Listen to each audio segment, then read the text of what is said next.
നമസ്കാരം. ഏവർക്കും എല്ലാ ദിവസവും രാവിലെയുള്ള പ്രീ മാർക്കറ്റ് റിപ്പോർട്ടുകളിലേക്ക് സ്വാഗതം. ഇന്ന് ഓഗസ്റ്റ് 4, 2025 തിങ്കൾ. അങ്ങനെ നമ്മൾ ഈ മാസത്തെ ആദ്യത്തെ ആഴ്ചയിലേക്ക് പ്രവേശിക്കുകയാണ്. വെള്ളിയാഴ്ച നമ്മുടെ മാർക്കറ്റ് അടച്ചതിന് ശേഷം അമേരിക്കൻ മാർക്കറ്റിലുണ്ടായ ഫോളിനെ തുടർന്ന് അമേരിക്കൻ മാർക്കറ്റിന് 2 മാസത്തെ ഏറ്റവും വലിയ സിംഗിൾ ഡേ ലോസ് ആണ് സംഭവിച്ചത്. അതുപോലെ തന്നെ യൂറോപ്യൻ മാർക്കറ്റിന് 3 മാസത്തിലെ ഏറ്റവും വലിയ സിംഗിൾ ഡേ ലോസ് ആണ് സംഭവിക്കുകയുണ്ടായത്. തുടങ്ങി ഒട്ടനവധി കാര്യങ്ങൾ വിശദമായി തന്നെ ഈ വീഡിയോയിൽ നമുക്ക് ചർച്ച ചെയ്യാം. ട്രേഡ് താരിഫിന്റെ പ്രഖ്യാപനങ്ങളെ തുടർന്നുള്ള ആശങ്കകൾ മൂലവും വിദേശ ധനകാര്യ സ്ഥാപനങ്ങളുടെ ഭാഗത്തു നിന്ന് വരുന്ന തുടർച്ചയായ സെല്ലിംഗ് തുടങ്ങി ഒട്ടനവധി കാരണങ്ങൾ കൊണ്ട് തുടർച്ചയായി രണ്ടാമത്തെ ട്രേഡിംഗ് സെക്ഷനിലും വെള്ളിയാഴ്ച നമ്മുടെ മാർക്കറ്റ് നഷ്ടത്തോടുകൂടി വ്യാപാരം അവസാനിപ്പിക്കുന്ന കാഴ്ചയാണ് ദൃശ്യമായത്. വിദേശ ധനകാര്യ സ്ഥാപനങ്ങൾ നമ്മുടെ ക്യാഷ് മാർക്കറ്റിൽ വെള്ളിയാഴ്ച 3366.4 കോടി രൂപയ്ക്ക് സെല്ലിംഗ് ആണ് നടത്തുകയുണ്ടായത്. തത്സമയം ആഭ്യന്തര ധനകാര്യ സ്ഥാപനങ്ങൾ 3186.86 കോടി രൂപയ്ക്ക് ബൈയും നടത്തുകയുണ്ടായി. ഇനി നമ്മുടെ മാർക്കറ്റിലേക്ക് വന്നു കഴിയുമ്പോൾ തുടർച്ചയായി 2 സെക്ഷനിലും നഷ്ടത്തോടുകൂടിയുള്ള വ്യാപാരത്തിന് ശേഷവും തുടർച്ചയായി 5 ആഴ്ചയിൽ നമ്മുടെ മാർക്കറ്റ് നഷ്ടത്തോടുകൂടി വ്യാപാരം അവസാനിപ്പിച്ചതിനെ തുടർന്നും നിലവിൽ സെന്റിമെന്റ്സ് ബെയറിഷ് ആയിട്ട് തന്നെ നിലനിൽക്കുന്നു. വിദേശ ധനകാര്യ സ്ഥാപനങ്ങളുടെ ഭാഗത്തു നിന്ന് വരുന്ന തുടർച്ചയായ സെല്ലിംഗ് മൂലവും മറ്റുള്ള ഇക്കണോമിക് കൺസേൺസ് മൂലവും അതുകൂടാതെ ട്രേഡ് താരിഫിന്റെ ഔദ്യോഗികമായി വന്ന പ്രഖ്യാപനത്തിന്റെ ഫലമായിട്ടും തുടങ്ങി ഗ്ലോബലിയും ലോക്കലിയുമായിട്ടുള്ള മാക്രോ എക്കണോമിക്സ് ഡാറ്റകൾ മൂലവും തുടങ്ങി പല കാരണങ്ങൾ കൊണ്ടും കുറച്ച് ട്രേഡിംഗ് സെക്ഷനിലേക്ക് വോൾട്ടാലിറ്റി നമ്മുടെ മാർക്കറ്റിൽ ദൃശ്യമായേക്കാം.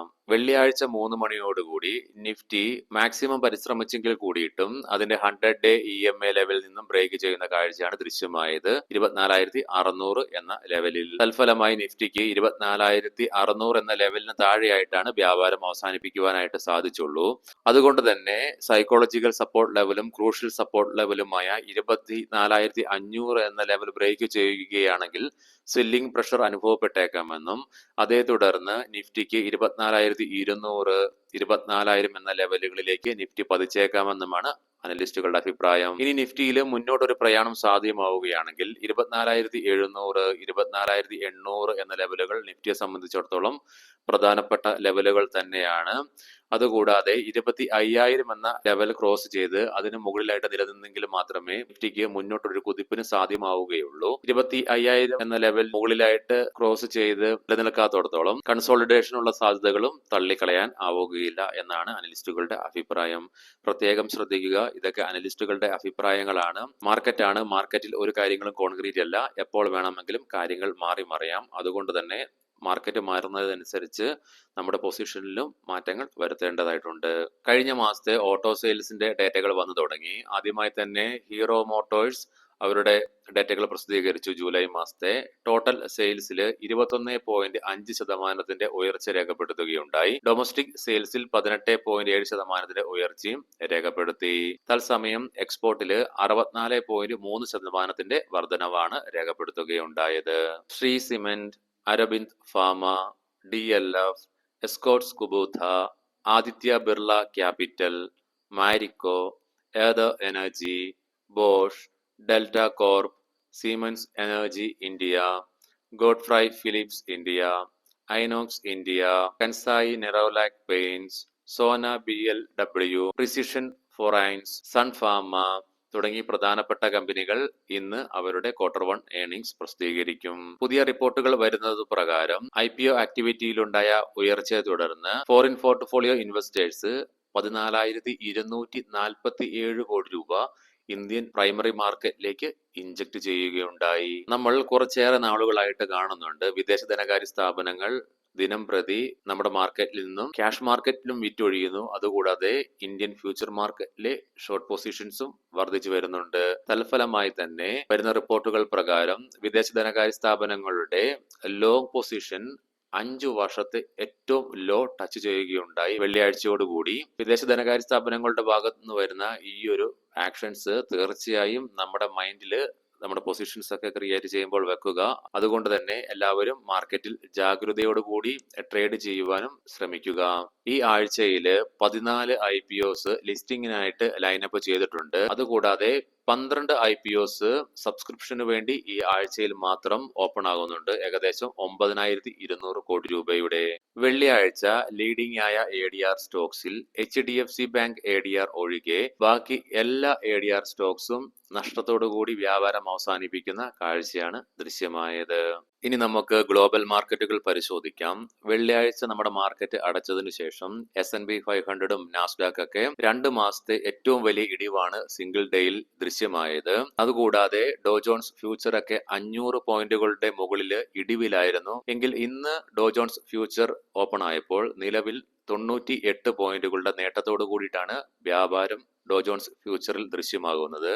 യൂറോപ്യൻ മാർക്കറ്റിനും സിംഗിൾ ഡേയിൽ 3 മാസത്തെ ഏറ്റവും വലിയ ഇടിവ് സാക്ഷ്യം വഹിക്കേണ്ടതായിട്ട് വന്നു. അതുകൊണ്ട് തന്നെ 3 മാർക്കറ്റുകളും നഷ്ടത്തോടു കൂടി വ്യാപാരം അവസാനിപ്പിക്കുന്ന കാഴ്ചയാണ് യൂറോപ്പിലും ദൃശ്യമാകുന്നത്.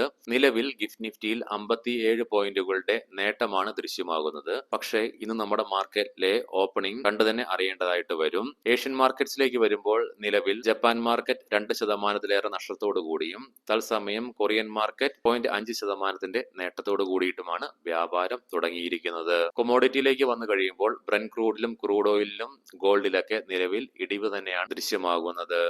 ഇനി നമുക്ക് സ്പെസിഫിക് ആയിട്ട് നിഫ്റ്റിയുടെയും ബാങ്ക് നിഫ്റ്റിയുടെയും ടെക്നിക്കൽസിലേക്ക് പ്രവേശിക്കാം. നിഫ്റ്റിയുടെ PCR 0.57 ആയിട്ട് അൾട്രാ ബെയറിഷ് ആയിട്ട് തന്നെ നിലനിൽക്കുന്നു. മാക്സ് പെയിൻ 24,700 എന്ന നിലയിലും 100 ഡേ EMAയുടെ താഴേക്ക് പതിച്ചതിന്റെ ഫലമായിട്ട് നിഫ്റ്റിയുടെ ഡെയിലി ചാർട്ട്സിൽ ബെയറിഷ് കാൻഡിൽ സ്റ്റിക് പാറ്റേൺ തന്നെയാണ് ഡെയിലി ചാർട്ട്സിൽ ദൃശ്യമാകുന്നത്. വീക്ക്ലി ഓപ്ഷൻസ് ഡാറ്റ പ്രകാരം 25,000 എന്ന സ്ട്രൈക്കിലാണ് കോൾ സൈഡിലേക്ക് ഏറ്റവും കൂടുതൽ ഓപ്പൺ ഇൻട്രസ്റ്റ് കാണുവാൻ സാധിക്കുന്നതെങ്കിലും 24,800 എന്ന സ്ട്രൈക്കിലാണ് ഏറ്റവും കൂടുതൽ കോൾ റൈറ്റിംഗ് ദൃശ്യമാകുന്നത്. 24,200 എന്ന സ്ട്രൈക്കിലാണ് പുട്ട് സൈഡിലേക്ക് ഏറ്റവും കൂടുതൽ ഓപ്പൺ ഇൻട്രസ്റ്റ് ദൃശ്യമാകുന്നത്. തത്സമയം അതേ സ്ട്രൈക്കിൽ തന്നെയാണ് ഏറ്റവും കൂടുതൽ പുട്ട് റൈറ്റിംഗും കാണുവാൻ സാധിക്കുന്നത്. ബാങ്ക് നിഫ്റ്റിയുടെ PCR 0.87 ആയിട്ട് നിലനിൽക്കുന്നു.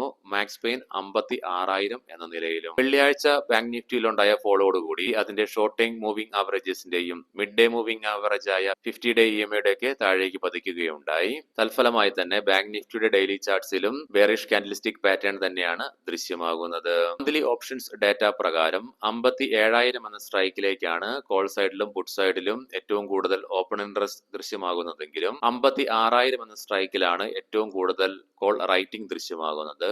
തത്സമയം 54,000 എന്ന സ്ട്രൈക്കിലാണ് ഏറ്റവും കൂടുതൽ റൈറ്റിംഗ് ദൃശ്യമാകുന്നത്.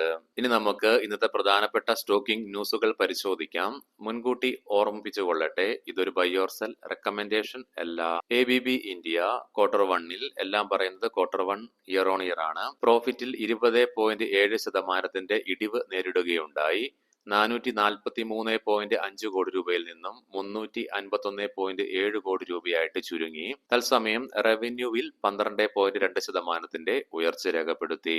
LIC ഹൗസിംഗ് ഫൈനാൻസ് പ്രോഫിറ്റിൽ 4.4% ഉയർച്ച രേഖപ്പെടുത്തിക്കൊണ്ട് 1,306.3 കോടി രൂപയിൽ നിന്നും 1,363.9 കോടി രൂപയിലേക്ക് ഉയർന്നു. റവന്യൂവിലും 3.9% വർധനവ് രേഖപ്പെടുത്തി. GR ഇൻഫ്ര പ്രൊജക്ട്സ് പ്രോഫിറ്റ് 56.8% ഉയർച്ച രേഖപ്പെടുത്തിക്കൊണ്ട് 156.1 കോടി രൂപയിൽ നിന്നും 244.7 കോടി രൂപയായി ഉയർന്നു. തത്സമയം റവന്യൂവിൽ 2.1% ഇടിവ് രേഖപ്പെടുത്തുകയുണ്ടായി. ഗ്രഫൈറ്റ് ഇന്ത്യ പ്രോഫിറ്റിൽ 43.5% ഇടിവ് രേഖപ്പെടുത്തുകയുണ്ടായി. 237 കോടി രൂപയിൽ നിന്നും 134 കോടി രൂപയായി ചുരുങ്ങി. തത്സമയം റവന്യൂവിലും 8.7% ഇടിവ് രേഖപ്പെടുത്തി. ശക്തി പമ്പ് പ്രോഫിറ്റിൽ 4.5% വർധനവ് രേഖപ്പെടുത്തിക്കൊണ്ട് 92.7 കോടി രൂപയിൽ നിന്നും 96.8 കോടി രൂപ റിപ്പോർട്ട് ചെയ്യുകയുണ്ടായി. തത്സമയം റവന്യൂവിൽ 9.7% വർധനവും രേഖപ്പെടുത്തുകയുണ്ടായി. ഹണിവെൽ ഓട്ടോമേഷൻ പ്രോഫിറ്റിൽ 8.7% ഇടിവ് രേഖപ്പെടുത്തിക്കൊണ്ട് 136.5 കോടി രൂപയിൽ നിന്നും 124.6 കോടി രൂപയായി ചുരുങ്ങി. തത്സമയം റവന്യൂവിൽ 23.2% വർധനവും രേഖപ്പെടുത്തി. ദിലീപ് ബിൽഡ്കോൺ RBLുമായിട്ടുള്ള ജോയിന്റ് വെഞ്ചർ വഴി കമ്പനിക്ക് ഗുരുഗ്രാമിൽ നിന്നും 1,503 6.3 കോടി രൂപയുടെ മെട്രോ റെയിലിന്റെ പ്രൊജക്ട് ലഭിച്ചതായിട്ടുള്ള വാർത്തകൾ. ഏവർക്കും നല്ല ഒരു ട്രേഡിംഗ് ദിനം ആശംസിക്കുന്നു. വൈകുന്നേരം പോസ്റ്റ് മാർക്കറ്റ് റിപ്പോർട്ടുമായിട്ട് കണ്ടുമുട്ടാം. നന്ദി, നമസ്കാരം.